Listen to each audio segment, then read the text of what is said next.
जब किसी का रेप हुआ और निर्भया जैसी उसने दम नहीं तोड़ा, जिंदा थी, और निर्भया ही जैसा ब्रूटल उसी तरीके से दरिंदगी उसके साथ, और तब अदालत ने विक्टिम के जिंदा होते हुए भी 3 लोगों को सजाए मौत दी थी, फांसी। ये पहला केस था इस देश में, एक नज़ीर था, क्योंकि अब तक ये मान के चलते हम रेप के लिए तो फांसी होगी नहीं, रेप के लिए सजाए मौत मिलेगी नहीं। रेप के साथ अगर मर्डर हो जाता है तो ठीक है, जैसे निर्भया का हुआ कि निर्भया की जान चली गई। लेकिन एक लड़की जो रेप के बाद जिंदा है और उसके रेप के इल्ज़ाम में 3 लोगों को एक साथ फांसी की सज़ा और एक को उम्र कैद, तो ये अपने आप में एक नज़ीर था। 2014 में मुंबई के सेशन कोर्ट ने यह फैसला सुनाया था।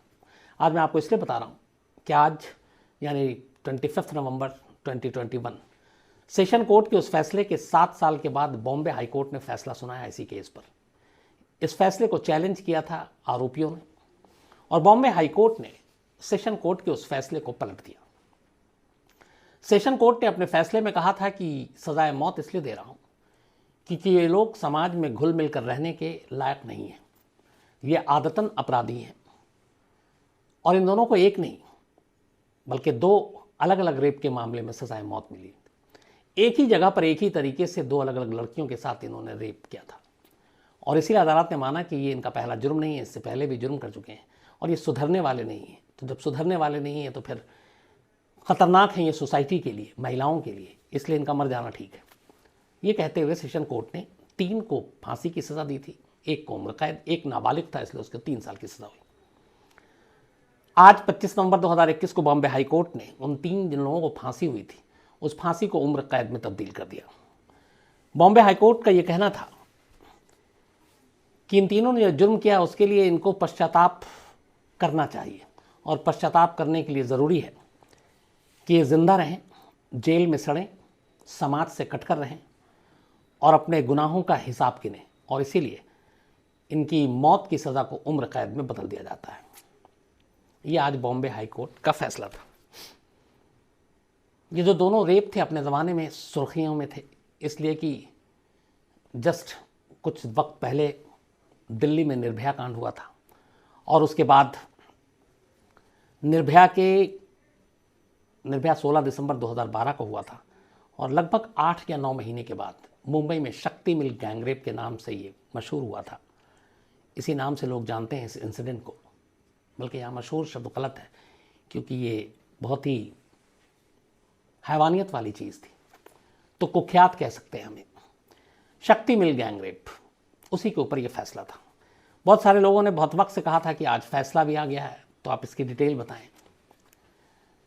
शक्ति मिल एक पुराना मिल मुंबई में, आपको पता है मिलों का जाल हुआ करता था, वहीं से ये जो बहुत सारे जो मजदूर नेता, मजदूर आंदोलन कई फिल्मों में आपने देखा होगा शुरुआत हुई, तो उन्हीं में से एक ज़माने में कभी आबाद रहने वाला शक्ति मिल, धीरे धीरे शक्ति मिल बंद हो गया। ये साउथ मुंबई के महालक्ष्मी इलाके में मौजूद है शक्ति मिल, और मुझे जाने का मौका मिला 1-2 बार, ख़ासतौर पर इस इंसिडेंट के बाद। तो वहाँ पे आमतौर पे सन्नाटा रहता है, और इस सुनसान और खाली शक्ति मिल का इस्तेमाल जो ड्रग एडिक्ट हैं, नशे के लिए, आवारगी के लिए, आवारागर्दी के लिए, शराब पीने के लिए चुपचाप छुप छुप कर इस मिल का इस्तेमाल करते हैं। तो अमूमन शक्ति मिल सन्नाटे में डूबा होता है, आम लोग जाते नहीं हैं। क्राइम करने के लिए एक मतलब आप ये समझिए कि वो जगह है जहाँ पे क्रिमिनल को खतरा ना हो। इसी शक्ति मिल में 22 अगस्त 2013, 22 अगस्त 2013 को मुंबई की एक इंग्लिश मैगजीन में एक फ़ोटो जर्नलिस्ट थी, करीब 22-23 साल उम्र, फ़ोटो जर्नलिस्ट बेहद होनहार। उसको एक असाइनमेंट मिला और वो अपने असाइनमेंट के लिए उसे कुछ तस्वीरें चाहिए थी, और उन तस्वीरों का उजड़े और इस तरह से बयाबान और उन चीज़ों से ताल्लुक़ था उस स्टोरी का। तो ये अपने एक मेल साथी के साथ शाम करीब 5 बजे 22 अगस्त 2013 को शक्ति मिल पहुँचती है। शक्ति मिल जाने के बाद वो फ़ोटो जर्नलिस्ट फ़ोटो खींचना शुरू करती है अंदर। तभी करीब 5 लोग आते हैं उसके आसपास, और वो उससे पूछते हैं कि आप फ़ोटो क्यों खींच रहे हैं। फ़ोटो जर्नलिस्ट उसके साथी को मालूम नहीं था ये कौन लोग हैं, लेकिन जब वो टोकते हैं तो उन्हें लगता है कि शायद ये इस मिल के रख रखाव है उसके ज़िम्मेदार होंगे। तो कहता नहीं, फ़ोटो खींचना मना है, और ये करते करते कहता आपने जो खींचा है वो आप कैमरे से सब रील निकालिए, और बात करते करते तो वो कहती है कि भाई आपका जो भी सीनियर उससे बात कराएं। वो पता नहीं था उस फोटो जर्नलिस्ट और उसके साथी को कि ये लोग यूं ही आवारगी के लिए यहाँ पे मौजूद हैं। तो इसी बहाने से वो मिल के अंदर सन्नाटे में कोने में ले जाता है। वहाँ ले जाने के बाद अचानक वो पांचों अपना रंग दिखाते हैं। लड़के को बंधक बना लेते हैं, उसी के बेल्ट से और बाकी चीज़ों से बांध देते हैं। बियर की बोतल तोड़ते हैं, उसके गले पे रखते हैं और कहते हैं तुम चीखो चिल्लाओगे तो तुम्हें मार डालेंगे। और इसके बाद उस लड़की को उसके मेल साथी से दूर दूसरे कोने में ले जाते हैं। अब मेल साथी को कुछ मालूम नहीं कि उसकी कुलीग के साथ क्या हो रहा है। वहाँ ले जाने के बाद बियर की टूटी हुई बोतल गले पर रख कर, ताकि वो शोर ना मचाए, हेल्प के लिए चीखे चिल्लाए नहीं, और फिर उसके साथ रेप करते हैं। रेप करने के बाद, बल्कि गैंग रेप, वो वापस आते हैं उस लड़की को लेकर उसके साथी के पास, और फिर वो कहते हैं कि अगर तुम लोगों ने कुछ भी बताया बाहर जाकर तो अच्छा नहीं होगा। और लड़की से कहते हैं कि हमने तुम्हारा कुछ फ़ोटो खींच लिया है मोबाइल पे, तो हम सोशल मीडिया पे वायरल कर देंगे। इसके बाद वो लड़के और लड़की को लेकर अपने साथ मिल से के पास ही एक रेलवे ट्रैक है, वहाँ पे ले जाते हैं। तब तक करीब 7:15 का वक्त हो गया था और 5 बजे इन लोगों ने एंट्री मारी थी, तो करीब 2 घंटे बीत चुके थे। 7:15 रेलवे ट्रैक के पास उस फोटो जर्नलिस्ट और उसके दोस्त को खड़ा कर ये पांचों कहते हैं कि तुम यहीं रुको, शोर मत मचाना, हम अभी आते हैं। और पांचों वहाँ से भाग जाते हैं। लड़का लड़की थोड़ी देर तक वेट करते हैं, फिर उन्हें लगता है कि लोग चले गए हैं। तब ये वहाँ से रेलवे ट्रैक से निकलते हैं। रेलवे ट्रैक से निकलकर ये लोग आगे बढ़ते हैं और तब लड़की अपने मेल कुलीग को बताती है कि उसके साथ क्या हुआ। वो कहती है इन 5 लोगों ने मेरे साथ 6 बार रेप किया और ऐसी दरिंदगी की कि मैं बता नहीं सकती। फिर उसने कहा कि मुझे हॉस्पिटल ले चलो, मुझे ब्लीडिंग हो रही है। मेल कुलीग घबरा जाता है, वो अपने बॉस को फ़ोन करता है, बताता है ऐसी ऐसी चीज़ें हैं। तब तक ये टैक्सी पकड़ता है क्योंकि लड़की की हालत अब ठीक नहीं थी, और पकड़ने के बाद पेडर रोड जसलोक हॉस्पिटल ले जाता है। जसलोक हॉस्पिटल ले जाने के बाद वहाँ लड़की का इलाज होता है, ब्लीडिंग हो रही थी। तब तक बॉस और बाकी लोगों को खबर मिल गई और फिर उसका इलाज शुरू होता है। 27 अगस्त को ऊपर वाले का क्रम था कि इस लड़की को अस्पताल से डिस्चार्ज कर दिया जाता है।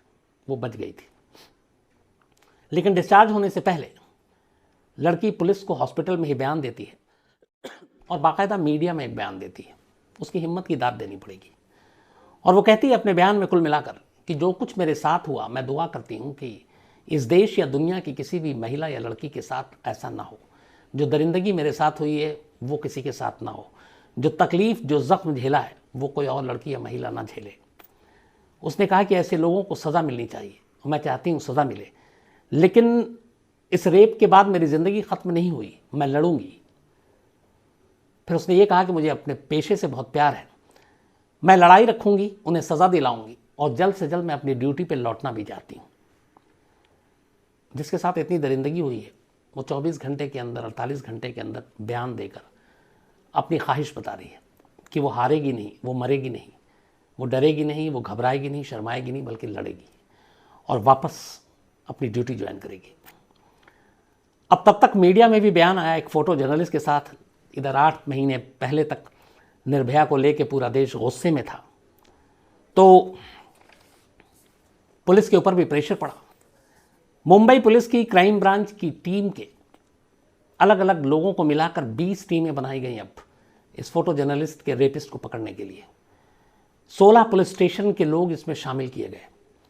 24 घंटे। और मुंबई में, चूँकि मुंबई को कहा जाता है महिलाओं के प्रति ख़ासतौर पर दिल्ली के मुकाबले कि बहुत सेफ़ है, और ये बात कहीं ना कहीं सच है। मुंबई में रात को भी लड़कियां अकेले ट्रैवल कर सकती हैं, लोकल में भी, बस में भी, अपनी गाड़ियों से भी। वहाँ उन्हें डर नहीं होता है। और मुंबई की कई एक चेहरा था, उस चेहरे पे दाग लगा इस 22 अगस्त 2013 के इंसिडेंट ने, और मुंबई के लोग भी इसे बर्दाश्त नहीं कर पाए कि उनके शहर पे ऐसे बदनामी का एक दाग लगा है। पुलिस को भी इस बात का एहसास था। 20 टीमें स्पेशल बनाई गई पुलिस की। लड़की के बयान के 65 आवर्स अंदर अंदर, 65 घंटे के अंदर अंदर करीब 100 लोगों को उठाया गया। उसके बाद उनमें से उन 5 की शिनाख्त हुई जो 5 इस दरिंदगी के शिकार थे। इन 5 को पकड़ने के बाद पुलिस ने इस केस को सॉल्व किया, लेकिन कहानी यहां खत्म नहीं हुई थी। 22 अगस्त का ये इंसिडेंट था करीब करीब 12-13 दिन बाद पुलिस के पास एक कॉल आता है। तारीख थी 3 सितंबर। 3 सितंबर को एक लड़की पुलिस को बताती है कि शक्ति मिल में जिस फोटो जर्नलिस्ट के साथ ये कुछ 5 लड़कों ने किया, सेम मेरे साथ ये हो चुका है। और 31 जुलाई को, यानी फोटो जर्नलिस्ट के रेप से, गैंग रेप से 22 दिन पहले उसी शक्ति मिल में इन्हीं 5 लड़कों ने एक और लड़की का गैंग रेप किया था। और ये लड़की एक टेलीफोन ऑपरेटर थी, एक फिल्म कंपनी में मुलाजिम थी और वहीं पे टेलीफोन ऑपरेटर थी। इस लड़की ने बताया कि 31 जुलाई को वो अपने बॉयफ्रेंड के साथ शक्ति मिल गई थी। शक्ति मिल जाने के बाद वहाँ 5 लोग मिले, उन्होंने पकड़ा और सेम यही मोडस ऑपरेंडी था उनका। उसके बॉयफ्रेंड को उन्होंने उसी के बेल्ट और बाकी चीज़ों से बांधा, बियर की टूटी हुई बोतल गले पे रखी, लड़के को अलग रखा, लड़की को अलग ले गए, बियर की टूटी बोतल से लड़की के को भी धमकी दी और फिर उसके बाद उसके साथ बारी बारी से रेप किया। फिर धमकी दी सेम कि तुम्हारी फ़ोटो खींच लिए, सोशल मीडिया पे डाल देंगे। इसके बाद फिर उसे भी ट्रैक पर छोड़कर चले गए, सेम एकदम वैसे ही जैसे 22 अगस्त को हुआ था। लड़की और उसका दोस्त घबरा गए, उनके अंदर हिम्मत नहीं हुई, बदनामी का भी डर था, जान का भी डर था। वो दोनों इतने घबराए कि छत्तीसगढ़ की रहने वाली थी लड़की, अगले ही दिन मुंबई छोड़कर छत्तीसगढ़ पहुंच जाती है। लेकिन जब शक्ति मिल 22 अगस्त के इंसिडेंट की कहानी वो पढ़ती है अखबारों में, तो उसे लगता है कि उसे भी आवाज़ उठानी चाहिए। और तब वो 3 सितंबर को पुलिस को कॉल करती है। इसके बाद पुलिस उसका स्टेटमेंट लेती है।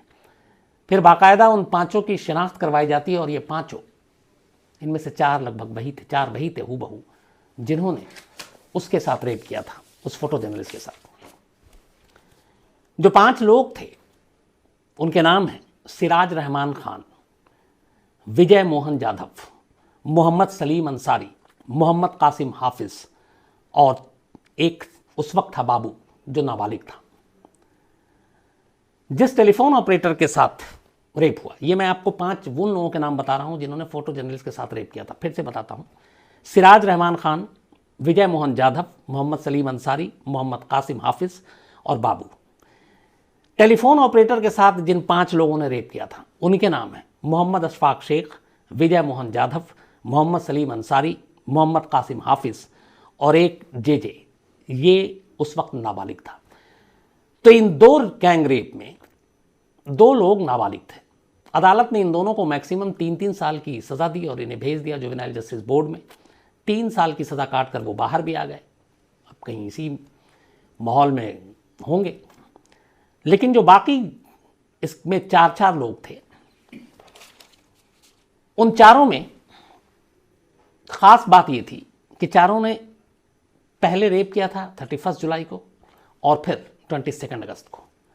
और इसीलिए जब कोर्ट में, ये सेशन कोर्ट में मामला गया, तो कोर्ट ने 3 लोगों को फांसी की सज़ा सुनाई और एक को उम्र कैद। उम्र कैद इसलिए कि जिस शख्स को उम्र कैद सुनाई वो एक तरह से अप्रूवर बन गया था, क्योंकि पुलिस के पास और भी कोई पुख्ता सबूत नहीं था। उस सबूत को जुटाने के लिए एक किसी वादा माफ़ गवाह की ज़रूरत थी, लेकिन यहाँ वादा माफ़ गवाह वाली बात नहीं थी, उसकी सज़ा थोड़ी कम होनी थी। तो और उसमें यह भी था कि ये एक जो शख्स था, ये दोनों जुर्म में शामिल नहीं था, बल्कि उसमें एक में था। तो जो दोनों रेप, गैंग रेप में शामिल थे, 3 नाम, मोहम्मद सलीम अंसारी, मोहम्मद कासिम हाफिज और विजय मोहन जाधव, इनको सेशन कोर्ट ने सजाए मौत दी, फांसी की सज़ा।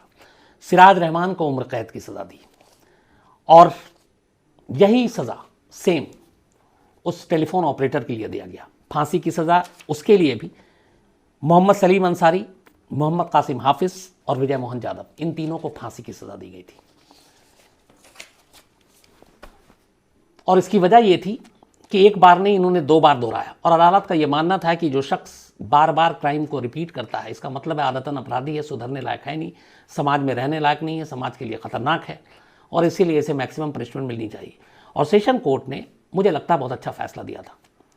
लेकिन अफसोस, बॉम्बे हाई कोर्ट ने उस फैसले को आज पलट दिया, तीनों की फांसी की सज़ा को उम्र कैद में तब्दील कर दिया।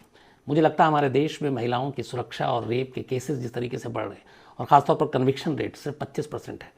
मतलब अगर 4 रेप के इंसिडेंट होते हैं तो एक ही को सज़ा मिलती है, 3 अदालत से बरी हो जाते हैं। ऐसे में चूँकि ये शक्ति मिल एक मुंबई के चेहरे पे भी बदनुमा दाग है ये इंसिडेंट, सेशन हाईकोर्ट का जो फैसला था इन तीनों की फांसी का, ये एक नज़ीर साबित होता, शायद रेपिस्ट डरते। लेकिन बॉम्बे हाई कोर्ट ने फिर वही, हमारे यहाँ बहुत सारे सिस्टम में होता है, निचली अदालत के फैसले को पलट कर फिर कम, ज़्यादातर फांसी को उम्र कैद। यहाँ पे मुझे लगता है कि इस फांसी की सज़ा को बरकरार रखना चाहिए था। हालांकि अभी ये भी है कि बॉम्बे हाई कोर्ट का जो आज का फैसला है, मुंबई पुलिस इसको सुप्रीम कोर्ट में चैलेंज करेगी और फिर से इनके लिए मैक्सिमम पनिशमेंट यानी डेथ पेनल्टी मांगेगी। तो अगर ऐसा होता है तो मुझे लगता है कि कम से कम जिस वजह से हमारा देश बदनाम है क्राइम अगेंस्ट विमेन, रेप को लेकर, उसमें ऐसे सख्त कदम, ऐसे सख्त फैसलों की ज़रूरत है। ये ना हो कि रेप हो और इतने इतने साल लग जाएं, जैसे निर्भया में ही 7-7 साल आपको सिर्फ इंसाफ दिलाने में लग जाए। ऐसा नहीं होना चाहिए। यहाँ भी आप ये देखें कि ये 13 में इंसिडेंट हुआ, 14 में सेशन कोर्ट ने साल भर के अंदर फैसला सुना दिया, फांसी की सज़ा दे दी। हाई कोर्ट को ये फैसला सुनाने में उसके बाद 7 साल लगते हैं। सेम पहिया वैसे ही घूम रहा है जैसे निर्भया में हुआ था। फास्ट ट्रैक कोर्ट ने सुना दिया, लेकिन फिर हाई कोर्ट, फिर सुप्रीम कोर्ट, तो फिर सारा का सारा वो मसला जो है वहीं पे आकर रुक जाता है। तो ये थी शक्ति मिल की कहानी।